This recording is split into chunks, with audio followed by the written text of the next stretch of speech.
Hello दोस्तों, मेरा नाम पारुल मिश्रा है। मैं आप लोगों के लिए रोजाना अच्छी मजेदार कहानियां लेकर आती हूँ।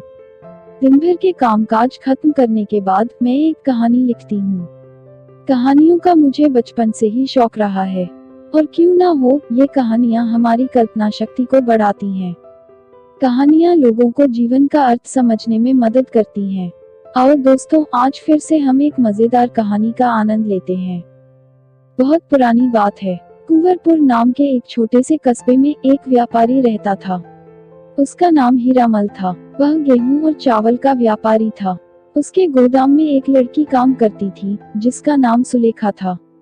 सुलेखा रोज सुबह गोदाम में आती और अनाज साफ किया करती थी। सुलेखा की उम्र 15 साल थी और उसकी माँ बचपन में ही भगवान को प्यारी हो गई थी। सुलेखा के पिता भी कोई काम धंधा नहीं करते थे। बड़ी मुश्किल से इस परिवार का गुजारा चल रहा था। एक बार की बात है, उस अनाज के एक गोदाम में एक चींटी इधर उधर घूम रही थी। प्यास के मारे उस चींटी का बुरा हाल था। उसने कई घंटों से पानी नहीं पिया था। चींटी को लग रहा था कि वह पानी न मिलने के कारण मर जाएगी।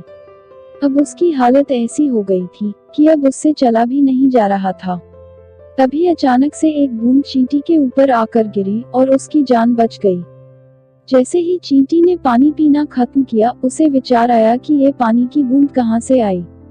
उसने सिर उठाकर ऊपर की तरफ देखा तो उसे एक लड़की दिखाई दी। असल में यह बूंद पानी की नहीं थी, बल्कि यह एक लड़की का आंसू था जिसने चींटी की जान बचाई थी। चींटी ने लड़की को गौर से देखा। वह लड़की बहुत दुखी थी। उसके आगे अनाज का एक ढेर पड़ा हुआ था। उसमें गेहूं और चावल के दाने मिले हुए थे। वह लड़की गेहूं और चावल के दानों को अलग कर रही थी और रोती जा रही थी। वह रोते रोते कह रही थी कि मेरी ही गलती से ये दोनों अनाज आपस में मिल गए हैं। कल तक अगर मैंने ये दोनों अनाज अलग नहीं किए तो मेरा मालिक मुझे बहुत मारेगा। हे भगवान, मैं क्या करूं? अगर मैं सारी रात भी काम करूं तब भी कल तक ये दाने अलग नहीं कर पाऊंगी। चींटी सुलेखा की बात को ध्यान से सुन रही थी। चींटी को यह सुनकर बहुत दुख हुआ। उसने मन ही मन सोचा कि मुझे इस लड़की की मदद करनी चाहिए। तभी चींटी को एक उपाय सूझा। वह बाहर अपने बिल में गई और अपनी साथी चींटियों से सारी बात बताई। फिर क्या था, वे सारी चींटियां लाइन बनाकर हीरामल के गोदाम में आने लगी। देखते ही देखते वहां हजारों चींटियां आ गई। इतनी सारी चींटियों को एक साथ देख सुलेखा घबरा गई।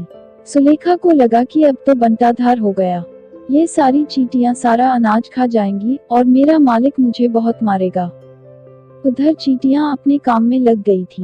आधी चींटियां गेहूं के दाने ले जा रही थीं और आधी चींटियां चावल के दाने उठा रही थीं। उन्होंने गेहूं और चावल के 2 ढेर बनाने शुरू कर दिए। चींटियों को ऐसा करते देख सुलेखा को बहुत खुशी हुई।